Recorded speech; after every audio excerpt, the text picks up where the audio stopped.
Africa numéro 1, le grand débat, Francis Laloupo. Africa numéro 1, le grand débat, Francis Laloupo. Le grand débat, analyse, décryptage, coup de gueule, commentaires. Le grand débat sur Africa numéro 1. Quelles sont donc les intentions qui sous-tendent le décret signé par le président guinéen Alpha Condé le 11 janvier dernier, autorisant le Parlement à prolonger ses activités au-delà du terme du mandat des députés? Existe-t-il un agenda caché du chef de l'État, ainsi que le soupçonnent les observateurs de la vie politique guinéenne? Pour en parler, nous accueillons dans cette édition du Grand Débat Amadou Damaro Camara, président du groupe parlementaire de la majorité présidentielle RPG AEC, Rassemblement du peuple de Guinée, Arc-en-Ciel, c'est le parti au pouvoir en Guinée-Conakry. Il est avec nous au téléphone depuis Conakry. Amadou Damaro, monsieur le député, bonsoir Amadou Damaro Camara. Bonsoir monsieur, bonsoir à vous et à vos nombreux auditeurs, mais je suis plutôt à Kérouané, à l'intérieur du pays. Ah oui, d'accord, très bien, évidemment en Guinée, vous êtes à l'intérieur du pays. Oui. Merci d'être avec nous. Dans une tribune publiée par le site Guinée Live et signée de Ousmane Cissé cette semaine, on peut lire cette question, je vous cite le texte. La Guinée s'achemine-t-elle vers le syndrome de la République démocratique du Congo, avec un président de la République dont le mandat arrive à expiration, mais qui continue toujours de diriger le pays? Ils sont nombreux, les Guinéens, qui répondent à cette question par l'affirmative. Est-ce que vous comprenez, Amadou Damaro Camara, que ce décret renforce les soupçons sur un agenda caché du chef de l'État guinéen? Bon, je ne vois franchement pas pourquoi. Ce n'est pas étonnant. Dans la sous-région, le Mali a une assemblée qui est en prolongation de mandat. Au Tchad, il y a 2 ans que l'assemblée a eu son mandat prorogé. Pour autant, le mandat de Itno n'a pas été entaché par un quelconque retard et Ibeka au Mali vient d'être élu. Oui. Même si son assemblée est en prorogation. En Guinée même, Oui. les 2 dernières législatures ont été prorogées chacune pour 2 ans, sans pour autant que le président Lansana Conté n'ait prorogé son mandat. Donc, Ceci dit, ce n'est pas parce que cela est arrivé que ça se justifie, mais la prorogation du mandat des députés n'a absolument rien à voir avec un glissement. Prorogation du mandat. Voilà, pas de glissement de calendrier éventuel.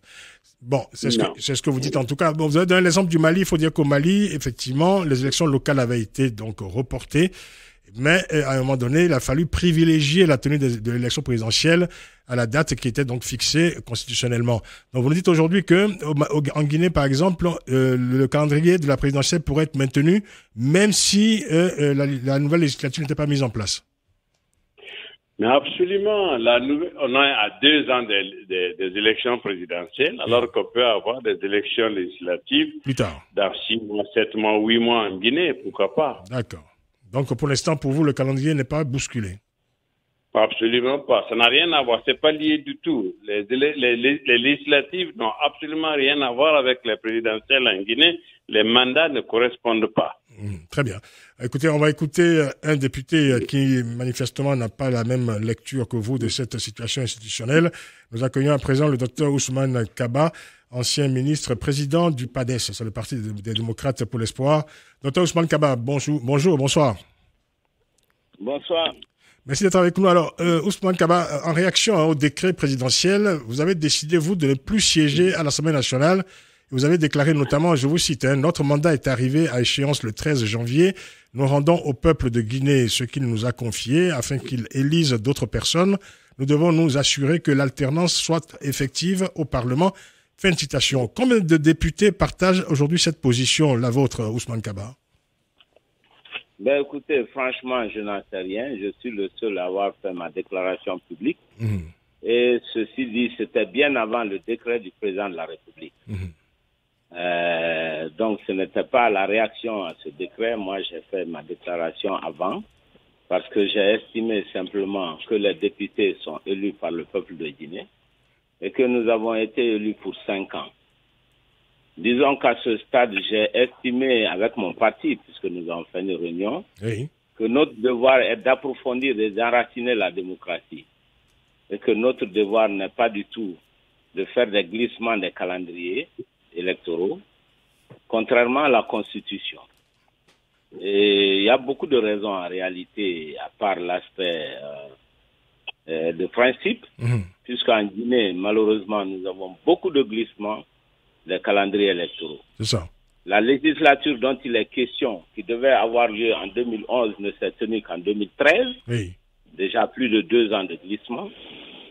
Les élections locales qui devraient avoir lieu aussi dans la même foulée n'ont eu lieu qu'en 2018. Plus de 7 ans de glissement. Oui. Donc nous avons estimé de notre côté que si les députés, nous-mêmes, nous acceptons ce glissement-là, il y a un gros soupçon qu'en 2020, on assiste à un autre glissement, puisqu'il y a la jurisprudence. Oui. Voilà un peu les raisons. C'est ça. Amadou Damaro Camara, on voit bien quand même que le glissement des calendriers électoraux, c'est devenu un peu, je dirais, une marque de fabrique de votre régime, non? Non, ce n'est pas seulement sous Alpha Condé qu'il y a eu glissement. Alpha Condé est venu au pouvoir en 2011, alors que les mandats des élus communaux étaient expirés déjà depuis 6 ans. Oui. Donc, on ne l'en voudra pas. Les dernières élections communales avaient eu lieu en 2005. Oui. Donc, de 2005 à 2011 déjà, c'était 6 ans de plus.